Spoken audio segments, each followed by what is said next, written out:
In this video, we have a very controversial topic.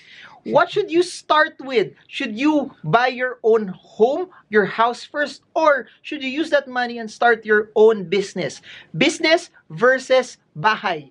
All of that in this video with Sean C. Super rich guy. Check this video out.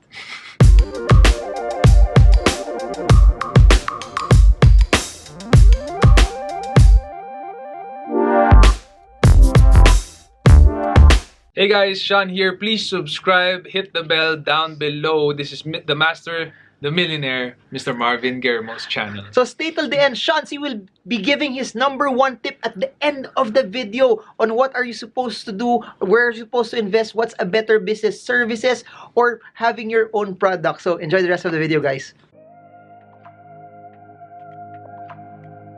Okay, Sean C, we're gonna talk about something very controversial. What I'll do is I'll make a series on this. Later on, we will talk to a real estate guy. But now we're gonna talk to a business guy naman.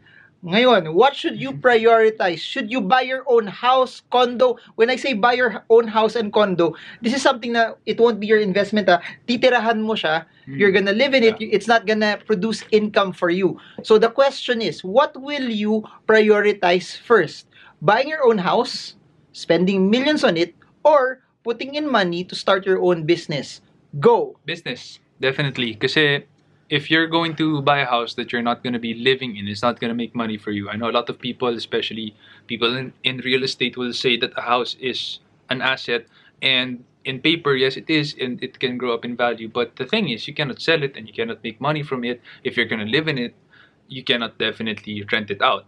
While as when you have a business that is running or that you're going to be putting money in that you know will work, that's going to be generating money for you. Money that you can use to save up and buy a house someday. Perhaps outright cash, or perhaps you're going to loan in the bank so you have better cash flow. But definitely for me, in order to have a better livelihood, in order to have better cash flow, business, negosyo.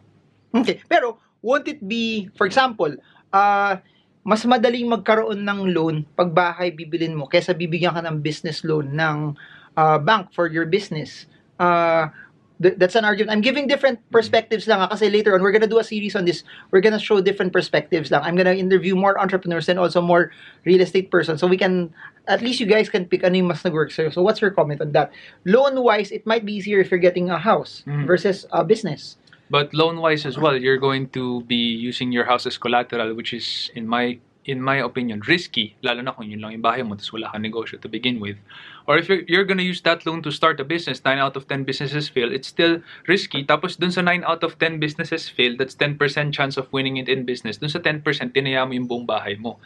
Kasi pinang collateral mo eh. Whereas if you're going to loan from a business standpoint, you have your business, banks will make it a little bit more difficult for you to loan. That's true.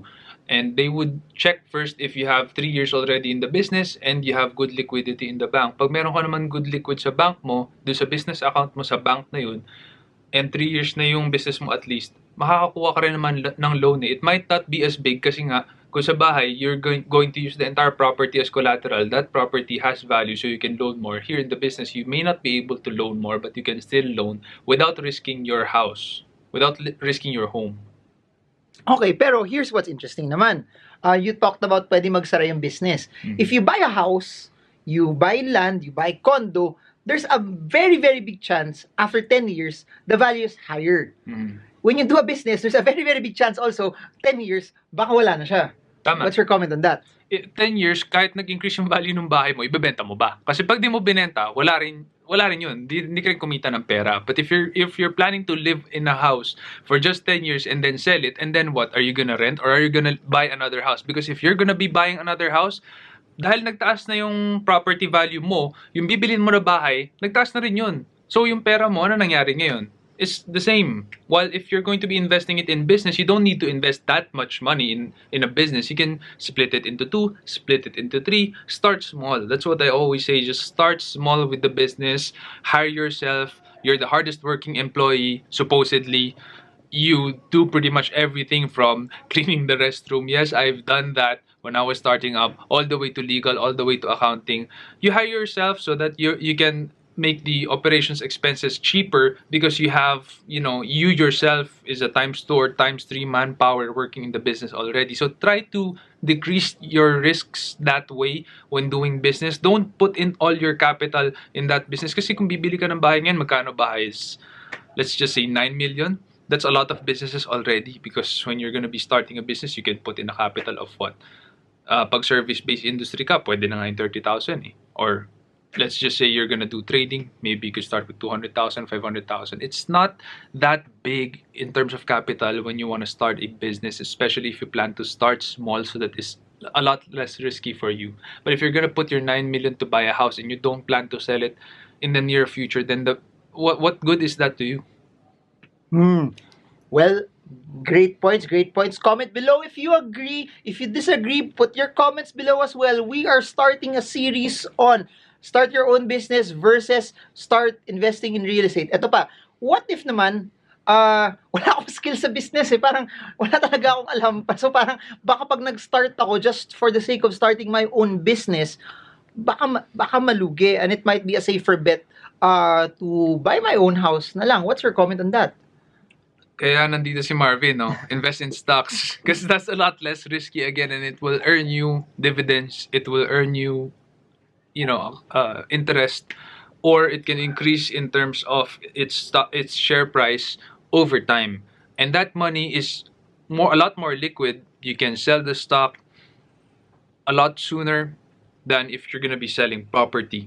And again, we go back to the idea of if you buy a house and you plan to live in it, there's really no way that you can make money from it. Yes, the valuation will increase, pero ibebenta mo ba? And kung binenta mo, where are you gonna live? You're probably gonna buy another property. And since nagtaas na yung worth ng property mo dati, the property that you're gonna buy in the future is also high already. Ito, since ako, I'm all for peace and prosperity. What if bumili ka ng bahay, 2 floors, sa baba negosyo, sa taas titirahan mo? What's your comment on that? Compromise, di ba? Actually, if you could buy that, that's a pretty good deal. So if you can buy a property, that will eliminate your rent cost if the property is owned by you and you're going to be operating a business there. But that assumes also that you have a lot of capital. So if you do have that much capital, God bless you. The opportunity is on your side. Okay. So pwedeng hybrid. Pero ito pa. Do you recommend also, kasi I've seen techniques on this, no? Sabi, instead of buying a large house, you get a house still, tapos you just sub-rent it. Or gawa ka ng 4 na apartment, yung 3 doon, pa-rent mo. Tapos doon ka tumira sa isa. Pero when you look at that, you're treating it as an investment already, not really, business and investment, not really anymore as house that you're living. Yes, so you're not buying the property to live in it. You're not buying the property to make it your home. You're buying the property to make money out of it. In that case, you look at it more as a business. So you're actually recommending people rent na lang, tapos yung pera nila, they just start a business, tapos yung whatever, maghulog na lang sila ng rent. Tama. I would suggest first that if you have money to start a business and you have money to rent first, mag-rent ka na lang muna. Just rent your home. How much is rental versus how much you can make in business? Again, let's assume that your business is average to good. Kasi syempre kung bagsak negosyo, di wala din, di ba? So, average to good, business doing average to good, you're still gonna make more from the business and you paying rent than buying a house and not making money from it. Lalo na kung ni-loan mo lang yung pambili mo ng bahay na yun, nagbabayad ka pa ng interest, that's negative cash flow for you. Sige. We start assuming that you start a business and then wala ka pang bahay. When is it okay already that this is the time that I buy my own house naman? Or do you suggest na rent na sila forever? No, if you are able to buy a house cash. So for example, you've made enough money in business to buy a house in cash, then it's time for you to buy that house. So, of course, don't finish up all your liquidity in that house. Make sure that you have your safety net. How much is a safety net? It's 3 to 6 months worth of your operations expense. That's your safety net. So make sure you have the safety net intact, and then anything excess, you use it to buy the house. My suggestion is for you to loan it in the bank. That way, your cash flow is a lot healthier and you have good bank credit. Okay, so to start with, for people who don't have a lot of cash yet, better start a business. Ngayon, I'll just end with this. Since you're telling people to go into business, especially if there's no capital yet, top of your mind, uh, I'll be specific na lang, siguro food or services, what do you think is a good entry level business that people can dabble into, na assuming na hindi naman sila magre-resign sa trabaho nila, they're just gonna do this on the side, say 100,000 pesos na capital. Definitely services, because that's something that people will always need. That's good service. If you're going to do food, for me it's a little bit riskier, because with the food business, you have the expiration date. It's something na nabubulok eh, and you need to sell. Otherwise, you're going to incur negative costs. So services is something that people will always need. In order for you to become bigger lang, your business to grow bigger, is you need to have a specific edge on the service. Either you do it really, really well, or you're the best at it. But in terms of, is there still businesses that are service-based? There's a lot. There's huge opportunity to still do service-based business. And I can argue even some companies who do food and trading has an edge in service. Like if you have a restaurant, sometimes it's not about the food, but it's about the service and the experience of someone eating there that's important for them. So doing business is, at the get-go, service. All businesses need customers. That's the number one most important thing. Kung ang negosyo mo walang customer, walang kwenta yung business. So and how you attract customers? If you have good service, you have good product, or you have good service. Now, if you don't have that much capital, or you have capital but you don't want to risk a lot of it, start with the services-based business.